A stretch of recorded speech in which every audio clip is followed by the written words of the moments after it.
कि मर्यादा की मूर्त स्थापित होगा, वनवासियों को गले लगाएंगे, भगवा अब की बार भारत में हम भी लहराएंगे कि जय घोष होगा सिया राम का और राम हमारे आएंगे। जय श्री राम। मैं कोई बाला बिहारी कि सत्ता के सिंहासन पर बैठा एक मामूली माँ का बेटा है, कि सत्ता के सिंहासन पर बैठा एक मामूली माँ का बेटा है, कि सत्ता के सिंहासन पर बैठा एक मामूली माँ का बेटा है, जिसने रामद्रोहियों को बड़े सलीके से लपेटा है, कि उजागर कर दिया चेहरे को जो सिंह के भेष में सियार थे। राम मंदिर का निमंत्रण ठुकराने वाले यही हमारे भारत के गद्दार थे। राम मंदिर का निमंत्रण ठुकराने वाले यही हमारे भारत के गद्दार थे। कि चल पड़ी है सुनामी भक्तों की राम नाम के नारों से, आवाज निकल रही है सिया राम की हर नगर गली गलियारों से, कि गाने बजाने हो रहे हैं, उत्सव की तैयारी है, हमको हमारे राम से बहुत पुरानी यारी है। कि समझ रहे थे जो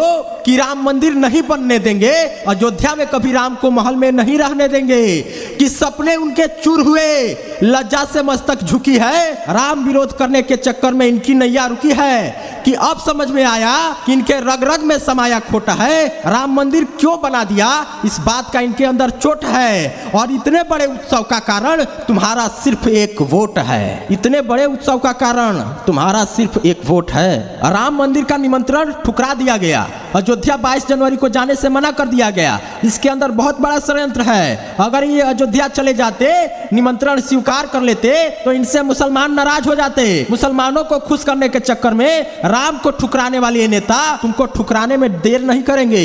इसलिए समय रहते समझ लो, टमाटर 10 रुपया महंगी खा लेना, दाल महंगी खरीद लेना, पेट्रोल महंगा भरा लेना, पर मोदी का साथ मत छोड़ना, नहीं तो देश से भी हाथ धो बैठोगे। कुछ लोग कहते हैं कि हिंदू मुस्लिम मत करना, हमको समझाते हैं कि मुसलमानों और हिंदुओं में भेद मत करना।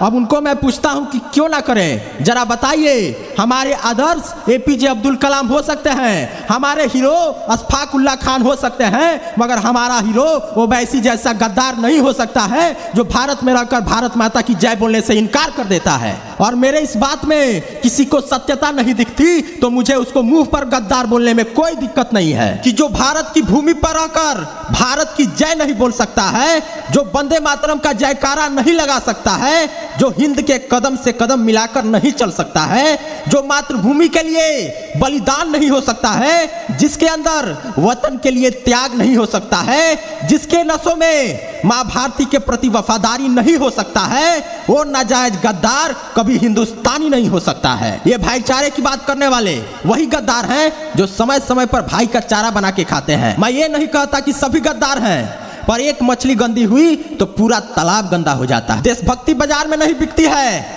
देशभक्ति का पोस्टर सीने पर चिपकाकर कोई देशभक्त नहीं बनता है। देशभक्तों का तो काम बोलता है, नाम नहीं। इस देश के प्रधानमंत्री को गालियां दे देते हैं, गृह मंत्री और रक्षा मंत्री को सरेआम वीडियो बनाकर धमकियां देते हैं। इतनी हिम्मत इनको कौन देता है? आखिर किसके इशारे पर करते हैं? उन्हीं गद्दार नेताओं के इशारे पर जो भारत चीन बॉर्डर पर तनाव होता है तो चीन के अधिकारियों से जाकर चुपके से मिलते हैं, विदेशों में जाकर भारत की आलोचना करते हैं। उन्हीं गद्दार पार्टियों द्वारा तो इनको सह दिया जाता है। अगर मैं प्रधानमंत्री होता तो ऐसे नमक हराम पार्टियों को इस देश में बैन करवा देता और गद्दार नेताओं से गौ सेवा करवाता, उनसे गोबर फेंकवाता और उनसे झाड़ू मरवाता, ताकि उनके कुछ पाप कट सके। कि तुम्हारी जमीन भी तुमको जलील कर देगी, एक बार खुद के अंदर झांक के तो देखो। कि तुम्हारी जमीन भी तुमको जलील कर देगी, एक बार खुद के अंदर झांक के तो देखो। कितने जुल्म किए हो इस धरती पर, खुद ही आंख के तो देखो। कि कभी अकेले में सोचोगे तो तुम्हारा आत्मा भी तेरा धिक्कार कर देगी, और इतने पाप किए हो कि तुम्हारा पाप धोने से गंगा भी इनकार कर देगी। मित्रों, इस वीडियो को ज़्यादा से ज़्यादा शेयर कीजिए और YouTube पे सर्च कीजिए कभी बाला बिहारी गोपालगंज, और हमारे चैनल को तुरंत सब्सक्राइब कर लीजिए। जय हिंद, जय भारत, जय श्री राम।